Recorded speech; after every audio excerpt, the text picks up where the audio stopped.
Okay guys, second video in the same outfit.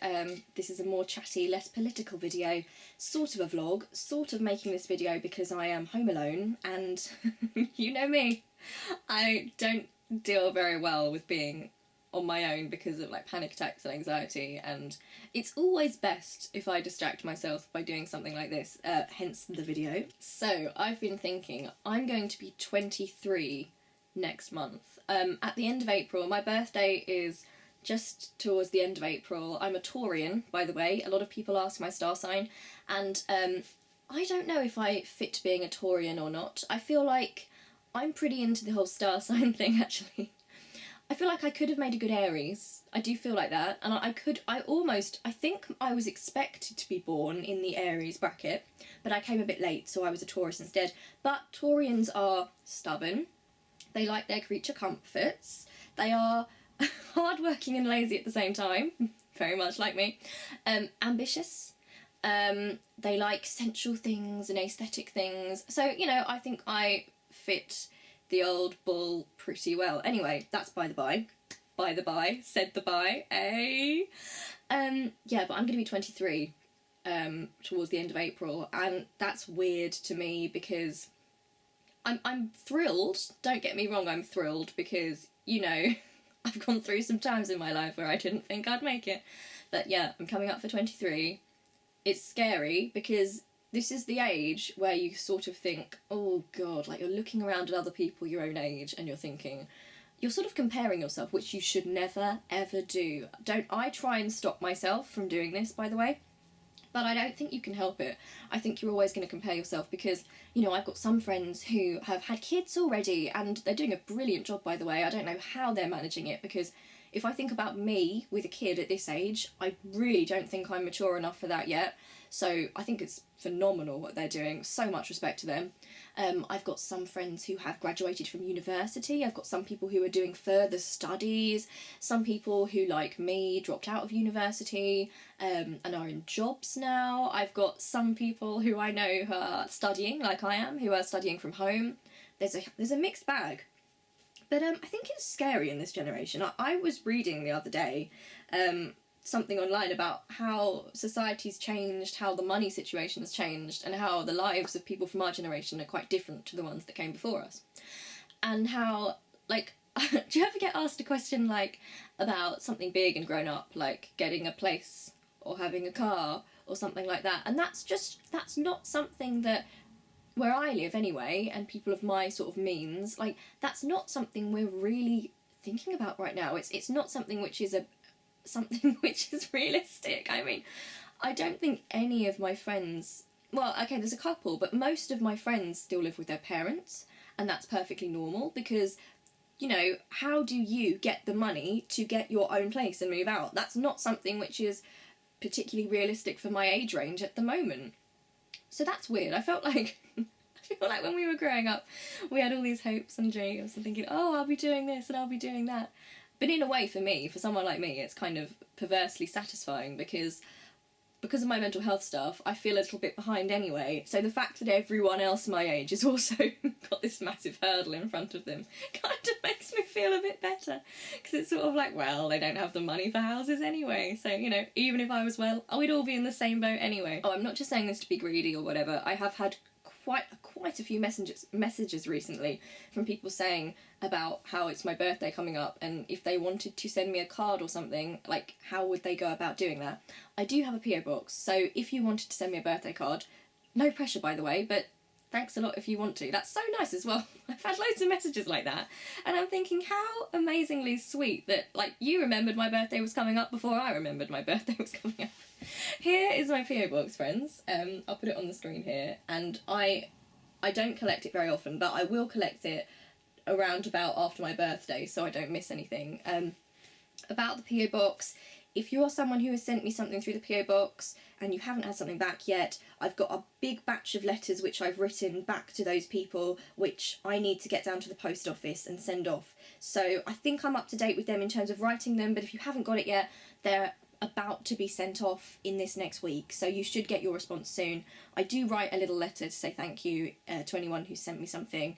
if it's about 3 weeks into the future from when this video is published and you still don't have anything from me, then feel free to send me a message on Tumblr or something, just saying, you know, I'm so and so from this letter or whatever, and I didn't get a response. I promise I'm not deliberately leaving you out. I intend to write to everyone who does that. So if I've left you out, it's completely my fault. You've done nothing wrong.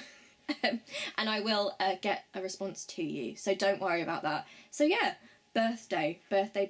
So it's that wonderful time of the year where my family are asking me what I want for my birthday. And I always go blank because I can't think of anything. Like, what do I want for my birthday? I don't know. There's always a book or something. I'll probably ask for books because although I'm running out of space for books, I've got books stacked up. I've got so many books at the moment. I can't part with them. I've tried. I just can't. They're stacked up in front of my windows at the moment, so I'm actually blocking out my own view out of my bedroom. I've got books on top of both my wardrobes. I don't have 2 wardrobes because of loads of clothes. I have 2 wardrobes because like they kind of work as storage units. One of them's the one I used to have when I was a kid, and it's all battered up, but I've got storage boxes in it with stuff in. I'm thinking I'm going to ask for some earrings, because these little babies are going to come out in 2 weeks and I can put whatever I want in then. I need to keep something in for like 6 months. But I would really like some earrings, so I think I'm going to ask. There's a pair of Pandora earrings which I've seen that are £25, and yeah, I'm really hoping I might get those from my mum or from my grandma and granddad. So I'm gonna mention those. They're little stars because I love stars. Stars are like my thing. So yeah, I'm really hoping for those. So that's what I've got my heart set on this 23rd birthday. Some little star earrings. And then maybe a book or 2. I'd really love to go down to Hever Castle at some point this year. I didn't get to go last year. I did intend to, but the anxiety was pretty bad. And also, like, my granddad is the only one who can drive that far in my family. Because my mum has like a fear of motorways and my grandma doesn't drive and nobody else drives. And it's a bit much to ask granddad to drive me that far because obviously I'm quite a sort of stressful passenger to have. I mean, my granddad is wonderful. I should just say that. My granddad is everything to me. I mean, he is like an inspiration and a role model, and he's so reliable and calm, and he makes me laugh, and he's wonderful. And I really don't want to put that stress in his life. He's too precious to me and too good to me to put that stress in his life. So, yeah, but I am hoping maybe to go up there at some point, either if the anxiety gets a bit better, or I'm going to try and do maybe trains and buses, like get my mum to tag along with me. She gets quite anxious on transport as well. So, you know, that should be fun. That'll be interesting. Obviously can't go on my own, which is, I don't know, it's sort of annoying, but I wouldn't really want to go on my own anyway. And then there is the Tower of London. I could go to the Tower of London this year. I've been there twice before. In February it was the death anniversary of Catherine Howard and Jane Boleyn. Jane Boleyn was the wife of George Boleyn, which is Anne Boleyn's brother, so it was Anne Boleyn's sister-in-law. And those two died on the same day, so I sent flowers up to the Tower of London for them. It's quite funny actually because I go to the flower shop twice a year to send my flowers. I send on Catherine and Jane's day, and then I send for Anne and George as well. George is on the 17th of May and Anne's on the 19th of May. So I do that twice a year. And the first time I went into the flower shop to do that, they thought I'd lost it completely because it was very confusing. I was saying, yeah, so they're for dead people and I need them sent to a chapel at the Tower of London. But now they're so used to me going that they chat with me about, you know, oh, we thought you'd be coming in. We've got our people on it especially. We know exactly where to take the flowers, all that kind of thing. If I'm lucky, then people who are up there on the day, on the anniversary day, sometimes they take pictures of the flowers. So if I'm sort of stalking through Twitter, that sort of thing, I can sometimes see my flowers up there. So that's good. I just think that's really important that they're remembered. It really, really means a lot to me. So soon, not super soon, but in May, it'll be the anniversary for Anne's death and George's death, so I will be sending those flowers again. Oh, and Dan is coming back again for Easter. So I already told you that Dan was back for almost a week, about a week ago. That's lovely. I love seeing Dan, you know, it's just like, it's the best thing, I swear. Having a brother is probably like the best thing in the world. Like, I love having a sibling, having a brother, and him just being there, and I'm so lucky with Dan. I know I say this all the time. He is the best sibling you could imagine ever, because he's like a best friend and he's hilarious. He's going to be famous for sure. So charismatic and cool. So it's so great when he comes back home because we have such a laugh together. So he's coming back around Easter, so he could be back for my birthday, which is good. So we'll do something really nice then. Hopefully we'll go out and yeah, I'm really looking forward to that. And then he's got a big summer holiday coming up, so he should be home for a long time. So, and I will have a big break too, because obviously I'm doing my university. My university course, I think, runs at the same time as every other university course. Obviously I'm just studying from home.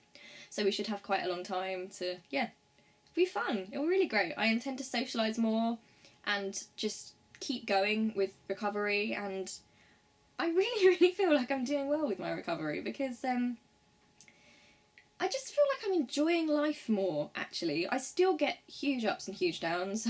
I still, out of nowhere, want to kill myself sometimes, and, you know, I get low points. But on the whole, I think I'm enjoying life more. And, yeah, I feel, I don't know if I feel happy, but I feel sort of more settled into life. And I feel like I'm finding my way, and I feel like I'm worth something and I've got something to give. And like before, I don't think I had that. I think I felt sort of like, I felt so depressed and down, and like I was not really worth anything and there was no point in me being here. But now I take life for what it is. I don't have huge expectations, but I work hard and I love a lot, and I'm enjoying life. I am enjoying life. I'm doing lots of art and lots of music, and just, yeah, I'm enjoying life quite a lot. So who would have thought that, you know, coming up for 23, I think I'm sort of getting a handle on it. Like, it's still tough, because having mental illness is tough, especially when you've got one which impacts you so much as mine does. But yeah, I feel like I'm dealing with it pretty well, and I'm at that point that they told me I'd get to, where I would learn to deal with it, and it would be a thing in your life and it will affect you, but it won't be everything, you know? You won't want to die. You won't want to die all the time, because there will be good things. So, and there are good things. Okay, I'm gonna go. This has been a sort of vloggy video, kind of. I'm passing the time because I'm home alone, and, you know, I don't really like being home alone. Okay, I love you loads, and I'm just thinking, is there anything else I need to tell you? Oh, if there is, I'll make another video. Okay, I love you, and I'll see you really soon. Bye.